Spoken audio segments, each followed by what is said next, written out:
আসসালামু আলাইকুম। Double fun বিডিতে আপনাদের জানাই স্বাগতম। আজকে আমি আপনাদের তৈরি করে দেখাবো স্পাইসি ছোলা ভুনা। যারা কিনা ঝাল জাতীয় খাবারগুলো একটু খেতে বেশি পছন্দ করেন, আমার আজকের এই রেসিপিটি তাদের জন্যই।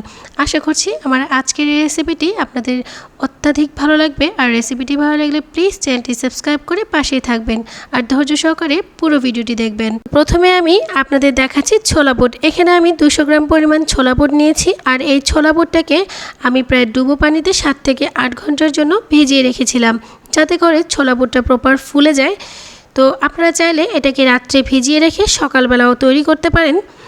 তো আমি 200 গ্রাম ছোলা বুটের জন্য এখানে আলু নিয়েছি বড় সাইজের 3টা। আর 3টা আলুকে আমি ঠিক এভাবে কেটে নিয়েছি।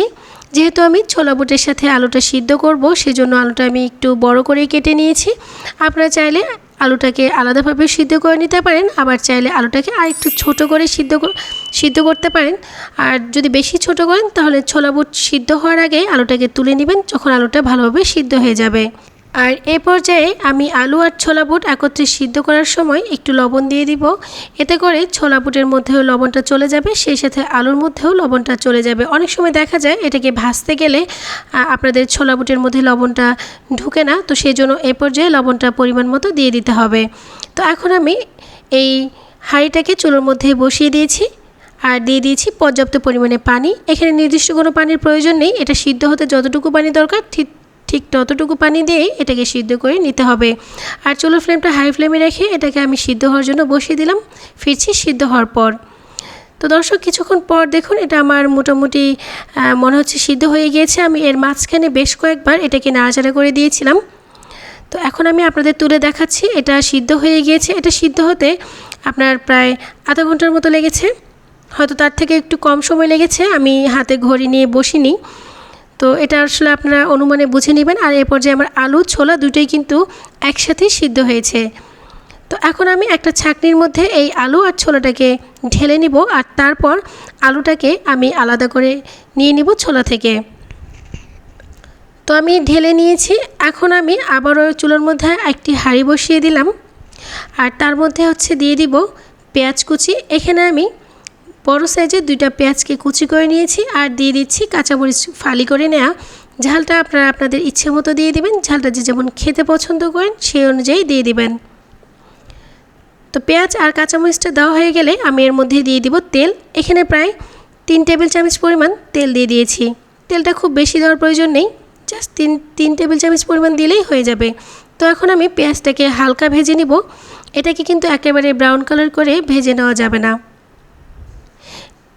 তো পেঁয়াজটা হালকা ভেজে নেওয়ার পর আমি এর মধ্যে দিয়ে দিব সিদ্ধ করে নেওয়া ছোলা বুট। আর আমি আপনাদের আগে বলেছিলাম যে আমি আলু আর ছোলা বুটটাকে আলাদা করে নিব। তো আমি ছোলাটাকে দিয়ে দিলাম কড়াইয়ের মধ্যে, আর যে আলুটা ছিল সেটাকে আমি আলাদাভাবে একটু ম্যাশ করে নিয়েছি, ঠিক এরকম করে। আর সেটাও আমি এর মধ্যেই দিয়ে দিচ্ছি। তো দুটো একত্রে পেঁয়াজের মধ্যে দিয়ে দিলাম। আপনারা আলুটাকে যদি আরেকটু গোটা রাখতে চান তবে সেই ক্ষেত্রে আলুটাকে আরেকটু হালকা করে ম্যাশ করে নিতে পারেন। অনেকে আবার আলুটাকে কুচি কুচি করেও রাখে, সেটা যদি আলাদাভাবে সিদ্ধ করেন সেক্ষেত্রে আপনারা চাইলে কুচি করে রাখতে পারেন। তো আমি সব উপকরণগুলো একত্রে মিক্স করে নেওয়ার পর এ পর্যায়ে দিয়ে দিলাম জিরা গুঁড়ো 1/2 চা চামচ পরিমাণ, দিয়ে দিচ্ছি হলুদ গুঁড়া 1/2 চা চামচ পরিমাণ, আর দিয়ে দিলাম সামান্য পরিমাণ ধনে গুঁড়া। তো সব উপকরণগুলো দেওয়ার পর আমি আবারও খুব ভালোভাবে মিক্স করে নেব একত্রে। আর এ পর্যায়ে চুলোর ফ্লেমটা কিন্তু মিডিয়াম টু হাই ফ্লেমে রেখেছি। তো আমার সব উপকরণগুলো মিক্স করে নেওয়া হয়ে গেছে। এখন আমি চুলোর মিডিয়াম টু হাই ফ্লেমে এটাকে প্রায় 5 থেকে 7 মিনিটের জন্য ঠিকভাবে ধীরে ধীরে কষাতে থাকবো। আর এ পর্যায়ে যদি আপনাদের মনে হয় লবণটা একটু কম হয়েছে, কিংবা সেক্ষেত্রে আপনারা একটু লবণ দিয়ে দিতে পারেন। তো প্রায় 5 থেকে 7 মিনিট পর দর্শক দেখুন এটা কিন্তু আমার সুন্দরভাবে ভাজা হয়ে গিয়েছে। এটা কিন্তু অতিরিক্ত ফ্রাই করার প্রয়োজন নেই, জাস্ট 5 থেকে 7 মিনিট ভাজার কারণ এই আলু আর ছোলার মধ্যে একটু পানি থাকে, সেটাকে ভালোভাবে শুকিয়ে নিতে হবে এবং মশলাগুলো একটু ভেজে নিতে হবে। তো আমি খুব ভালোভাবে মশলা আলু সব কিছু একত্রে ভালোভাবে কষিয়ে নিয়েছি। এখন আমি এটাকে চুলো থেকে নামিয়ে ঠান্ডা করে নেব। তো আপনাদের একটু কাছ থেকে দেখাচ্ছি এটা আসলে কতটা কালারফুল হয়েছে, আর দেখতে যতটা সুন্দর খেতে কিন্তু তার থেকেও অনেক বেশি সুন্দর। আপনারা চাইলে এটাকে রমজান মাসেও তৈরি করতে পারেন। রমজান মাসে এর থেকে ভালো ইফতার তো আর হতেই পারে না। তো আমি চুলা থেকে নামিয়ে নিয়েছি। এখন আমি আপনাদের একটু পরিবেশন করে দেখাচ্ছি একটা বাটির মধ্যে। আর এই স্পাইসি ছোলা ভুনাটাকে আপনারা কিন্তু যখন তখন তৈরি করে খেতে পারেন। যেহেতু আমরা রমজান মাসে এই ছোলা ভুনাটা বেশি করি বা ছোলা রান্না বেশি হয়, তো সেক্ষেত্রে আপনারা রমজান মাসেও তৈরি করতে পারেন। আর এটা কিন্তু মুড়ি, তারপর হচ্ছে আখনি অথবা পোলাও দিয়েও আপনারা খেতে পারেন।